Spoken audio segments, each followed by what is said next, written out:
I need to make a confession to you all.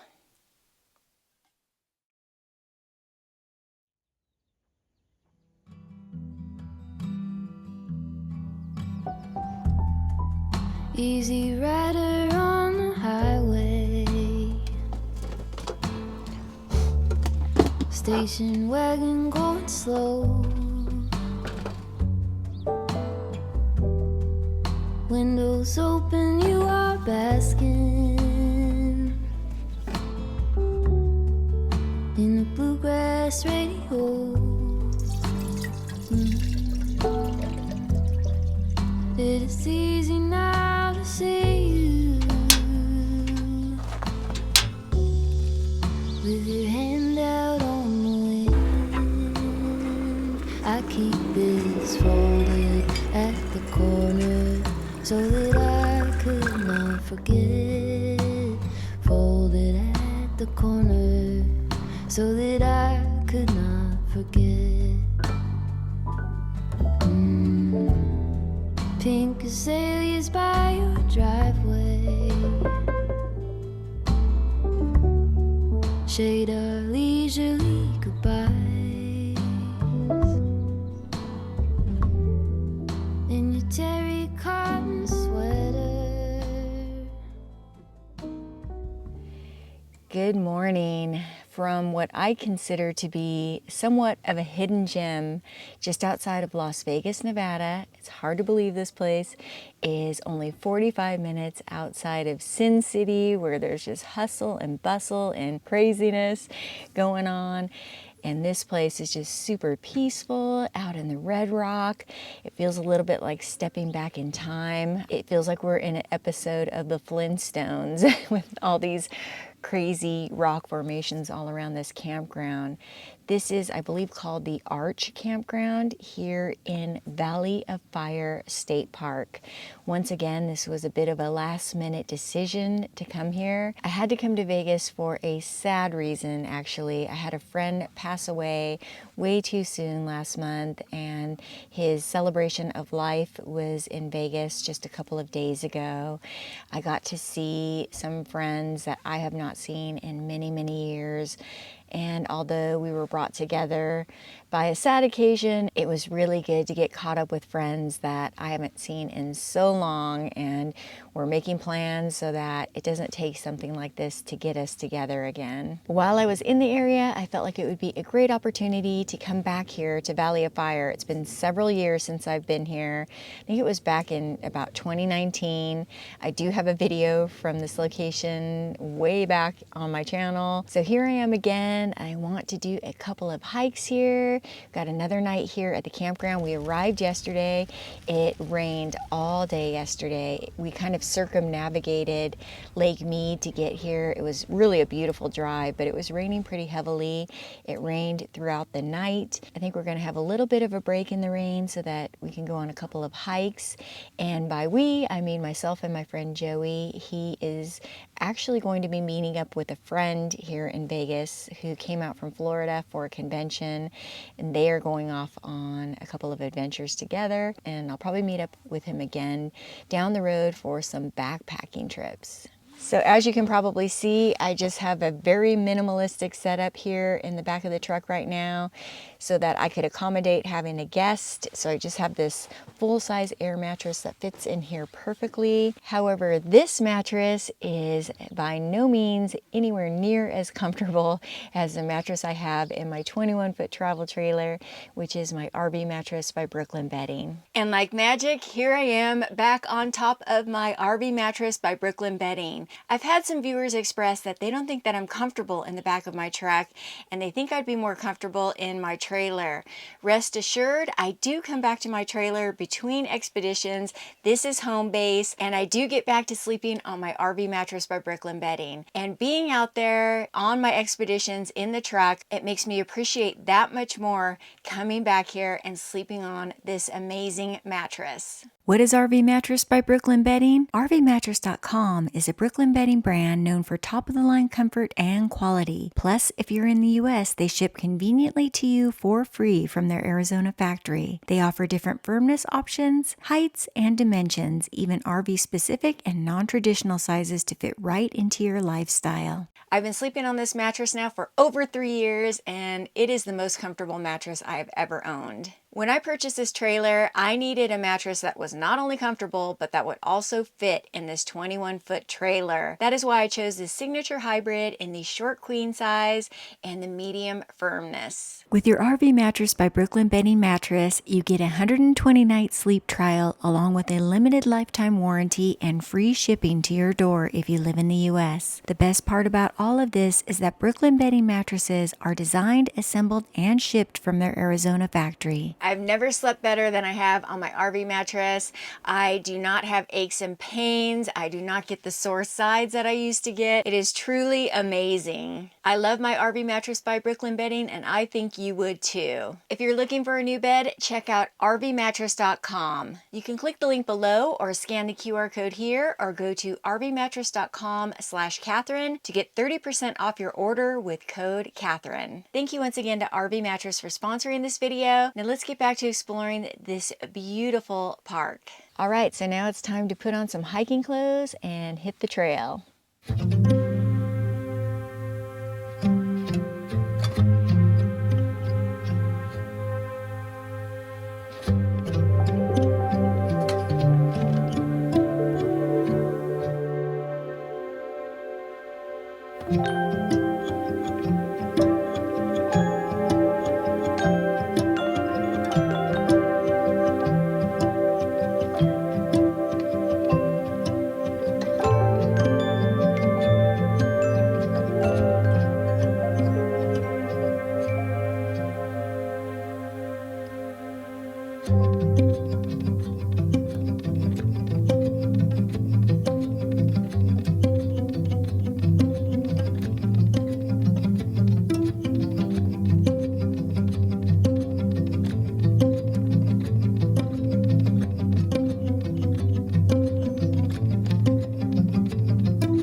This park definitely has a Utah vibe. At times it reminded me of Canyonlands, others it reminded me of Capitol Reef, and even Escalante, Utah.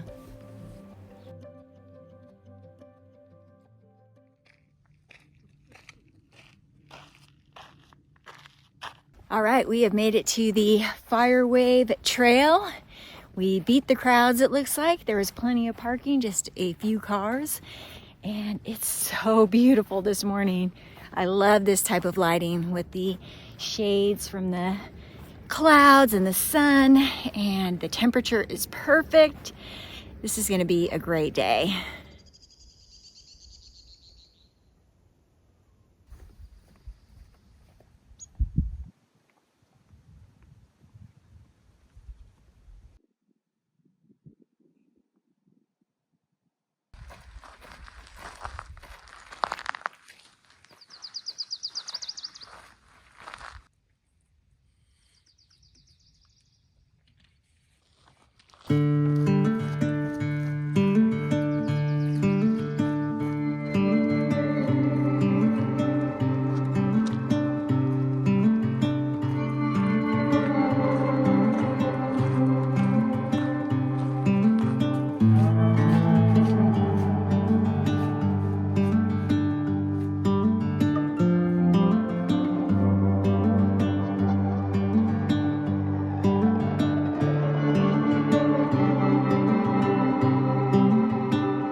Colors out here are so amazing, and this rock, it's a perfect type of weather, I think, for this kind of a hike. It gets very hot out here, as you can imagine, in Nevada, But as I said earlier, it's perfect right now. It's absolutely beautiful. The Fire Wave hike is very reminiscent of the famous and very popular wave hike along the Arizona-Utah border. As you might know, those permits are incredibly difficult to get on a lottery system.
We have come back to camp to make breakfast. It's pretty quiet here. Most of the campers have left, kind of in between checkout and check-in time. However, there are a few campers left here, and one of them has a very loud generator going. Since rain is expected on and off today, we left the tarp guide out. We just covered up the table with it. So I'm just gonna use the picnic table to make breakfast. We'll end up setting up the tarp again when we're ready to be at camp for the rest of the day.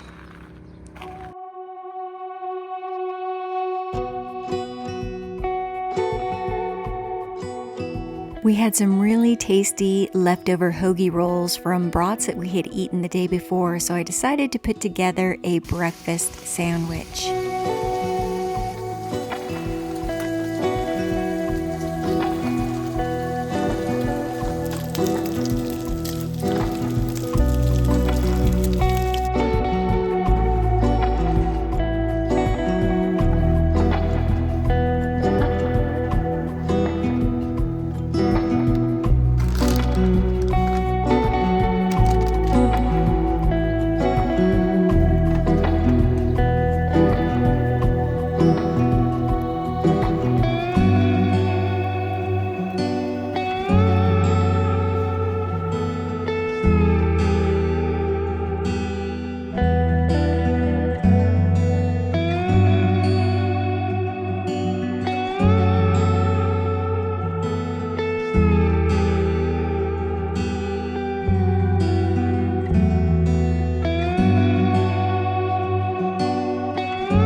We came over to check out these historic cabins built in 1935 by the CCC, and they are still in amazing condition. I think they've been restored somewhat, but they are very cool looking. So let's go check it out.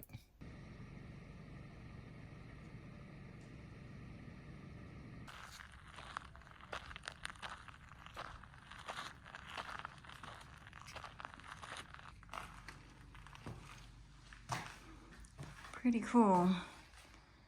I could live in here. How's the view out the window? The 3 stone cabins in Valley of Fire State Park were built by the Civilian Conservation Corps in the 1930s. The cabins were built using native sandstone by the CCC to provide shelter for travelers passing through the area. The closet interior decorator in me is imagining all the things I could do to cozy these little cabins up.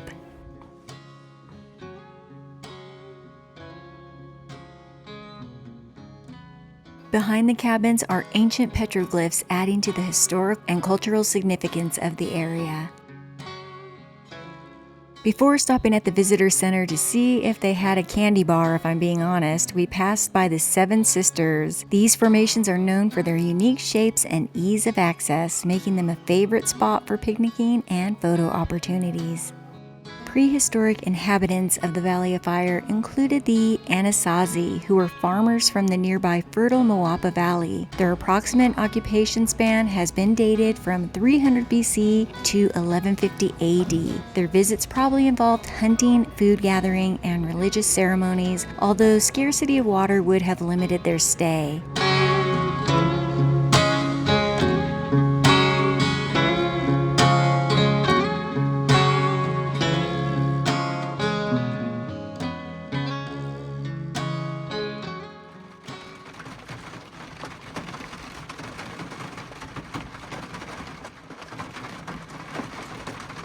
Back here at camp waiting out this rainstorm. A cell's moving over right now. We just heard some loud thunder. We've been hearing loud thunder, seeing lightning.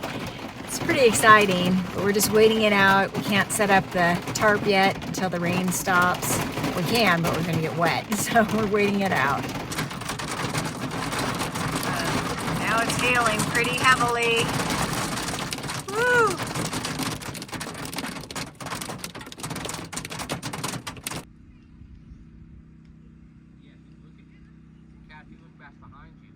And just like that, the sun was back out. The unsettled, stormy weather felt very symbolic of how I was feeling during this trip, but more on that later. Here's what we got going for this evening. We are making some burgers with onion soup mix. I like to mix that in with the burger meat. You've probably seen me do that before. And then I'm going to make some asparagus. We're going to try roasting that on the fire on top of some tin foil with just some butter, salt and pepper. Pretty simple and simple, healthy meal. The summer came for us and showed us what we lost. And I'm writing to myself about the things you said, about the things you said. The slowness creeps towards my feet within the light. Joey is the asparagus the master. morning brings to clean the remnants of a dream. Shadows you cannot see, I brush aside. We are experiencing another thunderstorm here, and the wind's whipping around. It's putting this awning to the test. I'm here holding the center pole, and we're hearing thunder, seeing lightning. It's about right over us. Whoa! Whoa!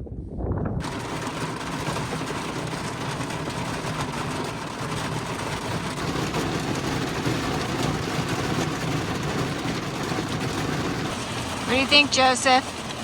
It's coming down. It's raining.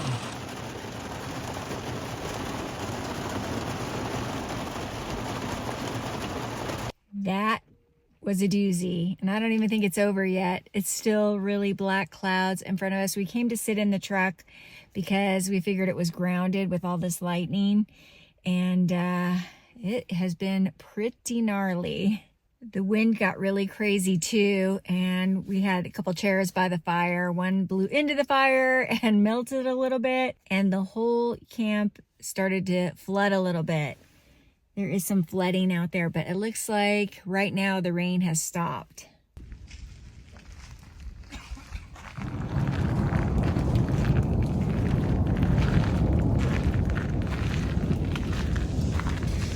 Oh, stay dry. Good.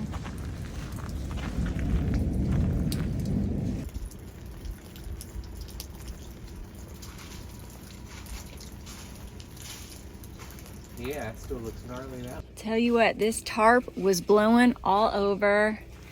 Took out this center pole and went and sat in the truck, and I could see the water just pouring off of it.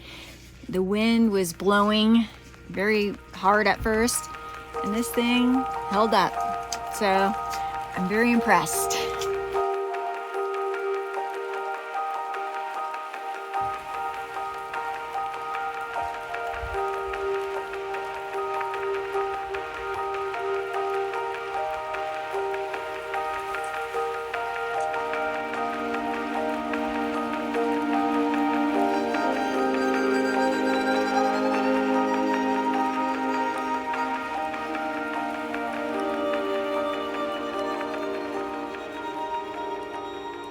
An attempt was made to get back out by the fire. However, it is now raining again.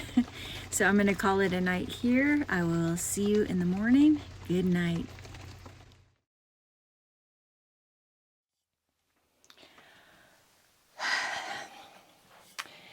I need to make a confession to you all.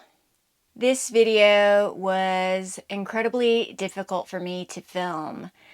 As I mentioned earlier in the video, I attended a memorial service or celebration of life for a friend who passed away. Leading up to that event and even immediately after, things were just so busy and so crazy. I think a lot of people might have a misconception that this lifestyle is very easygoing and slow-paced, but I'm here to tell you that it is very hectic and very busy, or can be, and is the majority of the time. So I didn't really have time to process everything that had happened. My friend had passed away very unexpectedly. He had been struggling with alcohol and maybe some other issues for years, but I don't think anyone saw this coming. He was gone way, way too soon, way too young. I hadn't seen him for many, many years. However, we did keep in contact through Facebook. This was a friend that I had met through my ex-husband, who I am still friends with. For those of you that don't know, I was married at one time, and my ex-husband and I are still friends. We were together for many years, and there was a group that we hung out with during that time that was very close. We were a very close-knit group. And I hadn't seen a lot of those people in years. And unfortunately, it had to be this sad occasion that brought us all back together. However, seeing everyone was such a pleasure. It was such a pleasure to get caught up with everyone again. There were a lot of photos shared at the event, and it just made me realize how much time that we all spent together. It was really a fun time in my life. It's one of those things that I think about these people all the time. They're never too far from my mind. And I don't know why that it took this to get us back together, but we did all agree that we're not going to let that many years pass again. So after the event, I did head over to the Valley of Fire State Park, decided to camp for a couple of nights and enjoy it. Although while I was there, I think that everything just started to hit me. It was kind of a delayed effect, and I just found myself feeling very unmotivated to film, and I felt a lot of grief and sadness come over me. As you all know, I keep on a pretty consistent schedule of posting videos every Sunday. I put a lot of pressure on myself to make sure that I get the content filmed and available for you all. This time it just was a bit of a more difficult process to get this video filmed. I left you all on my last night there and said that I would check in with you in the morning. However, when I woke up the next morning, I just wasn't feeling it. I'm going to be really honest and transparent with you. I just wasn't feeling filming. I think I just needed to take some time to process everything and just grieve properly, which I am still doing. I'm here back at my home base. As you can see, I'm in the trailer. I'm getting ready to head out on the next expedition and next adventures, which I'm very excited about. Of course, I'm going to be taking you along with me. And I just wanted to kind of end this video, at least not in my normal way, but at least put an ending on it and just kind of explain to you all what was going on. Just to remind you all to hug your loved ones, tell them that you love them on a regular basis, let them know. Don't let a lot of time go by to spend time with loved ones and friends. And yeah, you just never know. We're not guaranteed tomorrow, and that's one of the reasons why I live this life to its absolute fullest. Thank you all so much for watching. I hope that you enjoyed this video. I always appreciate you coming along, and I will see you on the next adventure. See you soon, everybody. Bye-bye.